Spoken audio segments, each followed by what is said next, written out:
9-р сард Хятадын нүүрсний импорт хурдцтай өсөж, сүүлийн 9 сарын дээдсэгтээ хүрсэн байна. Тус улсын нүүрсний зах зээл яг одоо ямар нөхцөл байдалтай байгаа талаар товч мэдээлэл өгөхгүй юу? Тийм ээ. Бид Хятадын гангийн ирэлт энэ онд буурч, эх оноос үйл хөдлөх хөрөнгийн салбарын борлуулалт тогтворж иж, дид бүтэц үйлдвэрлэл сэргэж эхлэхдээ зэрэгцэн сэргийх магадлалтай гэж харж байна. Хятад улс баруун хэсгийн мужууд дахь дид бүтцээ хөгжүүлэхийг зорж байгаа. Төвдийн Яжин аймагт 160 тэрбум ам.долларын өртөгтэй усан цахилгаан станц барих тухай мэдээг та бүхэн харсан байх. Тус бүтээн байгуулалтад өндөр чанарын ган шаардлагатай болно. Ингэснээр Хятадын нүүрс тэр дундаа коксчих нүүрсний ирэлт нэмэгдэх шинж тэмдгүүд илэрч байна.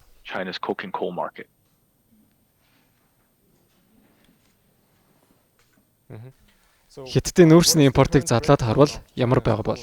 Цаашид нүүрсний импортын төлөв нь ямар байна гэж Bloomberg Intelligence таамаглаж байна вэ? Тийм ээ, Монгол улсын уул уурхайн салбарын одоогийн нөхцөл байдлыг харвал Хятадын коксчих нүүрсний хамгийн найдвартай нийлүүлэгч байж чадна гэж бодож байна. Хятад улс ч нүүрсний импортоо төрөлжүүлэхийн тулд Монголоос илүү их нүүрс худалдаж авах бодлого баримталж байна. Монголын уул уурхайн компаниуд Хятадын хэд хэдэн төрлийн өвчт үйлдвэрийн газруудтай урт хугацааны нийлүүлэлтийн гэрээ байгуулсан. Хамгийн сүүлийн үеийн импортын мэдээллийг харвал Хятад улс нийт коксчих нүүрснийхээ 50 орчим хувийг Монголоос импортлож байна. 10 жилийн өмнө энэ тоо 20 орчим хувьтай байсан. Мөн Австрали улс Хятадын нүүрсний зах зээлд эзлэх байр сууриа бага багаар Монгол улсад алдсаар байгаа бөгөөд цаашдаа ч энэ чиг хандлага үргэлжилнэ гэж бодож байна. Энэ нь Монголын коксчих нүүрсний экспортоор тэргүүлэгч Mongolian Mining Corporation-д ямар ач холбогдолтой вэ? Тэдний бизнесийн үйл ажиллагаанд та бүхэн ямар дүгнэлт өгч байна вэ? Тийм ээ. Бид MMC-гийн тогтмол орлогод тулгуурласан дүн шинжилгээ хийдэг. Тус компани 2030 онд төлж дуусах ам.долларын бондын үн харьцангуй өндөр. Өгөөч 8 орчим хувьтай хэвээр байна. Mongolian Mining Corporation-д хөрвөх чадвараа сэргээх хангалттай хугацаа хэрэгтэй. Үүний зэрэгцээ компани коксчих нүүрсний бизнесээ төрөлжүүлэхэд идэвхтэй анхаарч, одоо алт магадгүй зэсийн зах зээл рүү үйл ажиллагаагаа төрөлжүүлэхээр зорж байна.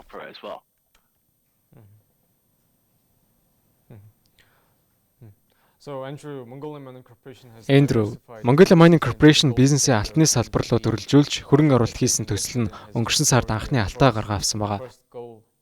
Хувьцааны аншинч үүнийг дагаад өсөх хандлагатай байсан. Тэгэхээр компани бизнес санхүүгийн төлөвийн талаар ямар төсөөлөлтэй байна вэ? Та дэлгэрэнгүй хариулт өгөхгүй юу?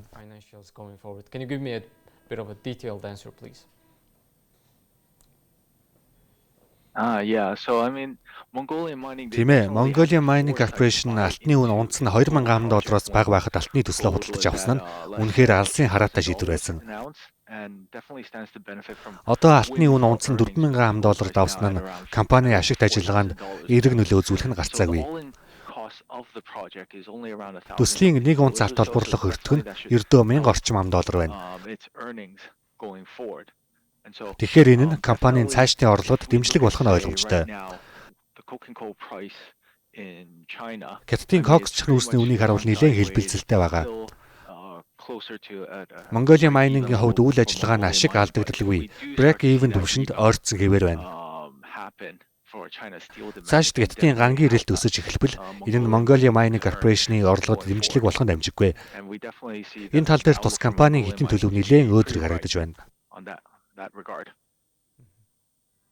Bloomberg Intelligence нүүрсний үн болон эрэлтийн төлөвийг хэрхэн харж байгаа вэ?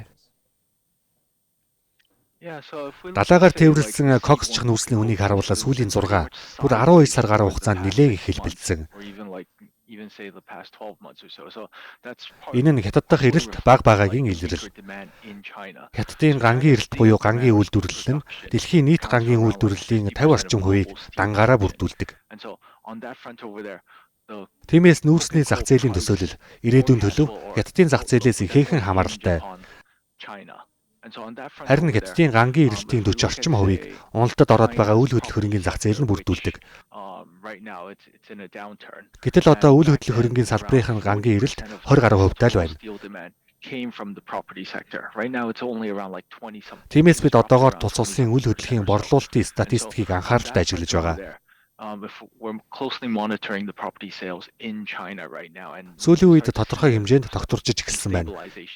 Хэрвээ дэд бүтцийн хөгжүүлэлт докторжиж, үйлдвэрлэлээ сэргэж эхлэвэл коксчих нүүрсний үнэд эргээр нөлөөлөх нь гарцаагүй. Энэ эргэлтийн цэг 2026 он тохиох болов уу гэж найдаж байна.